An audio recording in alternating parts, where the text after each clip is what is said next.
കുറിച്ച് 10,000 ലക്ഷടിച്ചാലും എത്ര അനൗൺസ്മെന്റ് നടത്തിയാലും ലോകാവസാനം ഒരു വെളിപ്പാടകര് പ്രിയപ്പെട്ട ഉമ്മ എന്ന കാസറ്റിലൂടെ മലയാള കൈരളിയുടെ മനസ്സ് പിടിച്ചിറക്കിയ പ്രവാസകനെന്ന് അനൗൺസ്മെന്റുകാരെന്തോ പച്ചക്കള്ളം പറഞ്ഞതുപോലെ 1000 വട്ടം ആവർത്തിച്ചു പറഞ്ഞാലും നിങ്ങളുടെ ഹൃദയത്തിൽ എന്നോട് സ്നേഹമുണ്ടാവില്ല.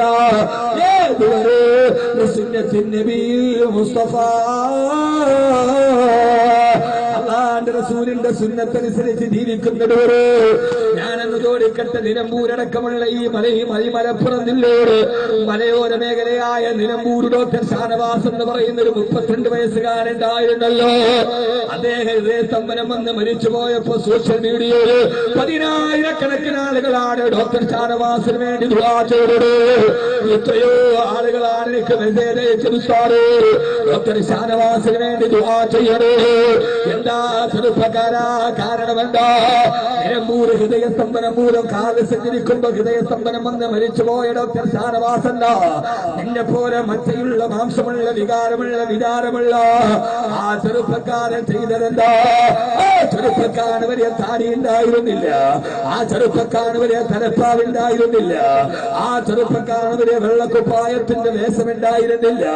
പക്ഷേ രാവിലെ മുതൽ വൈകുന്നേരം വരെ പാടത്ത് പണിയെടുത്തിട്ട് ജീവിതത്തിന്റെ 2 അറ്റം വലിയ കൂട്ടുമുട്ടിക്കാൻ പെടാപ്പാടുപെടുന്ന ആദിവാസികളുടെ ഇടയിലോട്ട് കടന്നു ചെന്നിട്ട് ആരോഗ്യരംഗത്തെ കരുത്തറപ്പൽ മത്സരത്തിന് പകരം ആദിവാസി കുടിലിൽ പോയിട്ട് പുരുത്തുനാട് കിടക്കുന്ന ആദിവാസിയുടെ മറിവില് ഒരു മ്ലേച്ഛതയില്ലാതെ മരുന്ന് വെച്ച് കെട്ടിയപ്പോ മരുന്ന് മാഫിയക്കെതിരെ പോരാടിയപ്പോ പാവപ്പെട്ടവരുടെ ഡോക്ടർ എന്ന പേര് ആ ചെറുപ്പക്കാരൻ അറിയപ്പെട്ടത്. ആ ചെറുപ്പക്കാരൻ ചെയ്ത ജോലിയോടാ അതാണ് ഇത്തിബാഅ് സുന്നത്തിനെ നബിയിൽ മുസ്തഫ. കടിയിലെ ചെറുപ്പക്കാരാ, അല്ലാഹുവിന്റെ റസൂൽ ജീവിതകാലത്ത് ചെയ്ത ജോലിയല്ലേ ഡോക്ടർ ഷാനവാസ് ചെയ്തത്? അല്ലാഹുവിന്റെ റസൂൽ ചെയ്ത ജോലിയേടാ.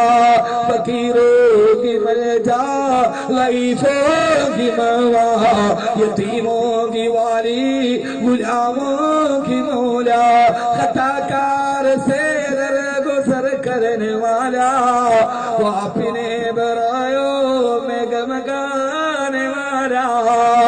അഗതികൾക്ക് ആരംഭമായി നിരാലംബനാരംഭമായി അനാടക്കൊരു സനാടനായി യതീമീങ്ങൾക്ക് പിതാവായി പാവപ്പെട്ടവന്റെ ദുഃഖമകറ്റുന്നവനായി ജീവിച്ച ലോകത്തിന്റെ മുത്ത് ആദർശത്തിന്റെ സത്തേ നബി മുഹമ്മദ് മുസ്തഫ സല്ലല്ലാഹു അലൈഹി വസല്ലം സുന്നത്തുണ്ടാവുക. ആ സുന്നത്ത് താടിയും തൊപ്പിയും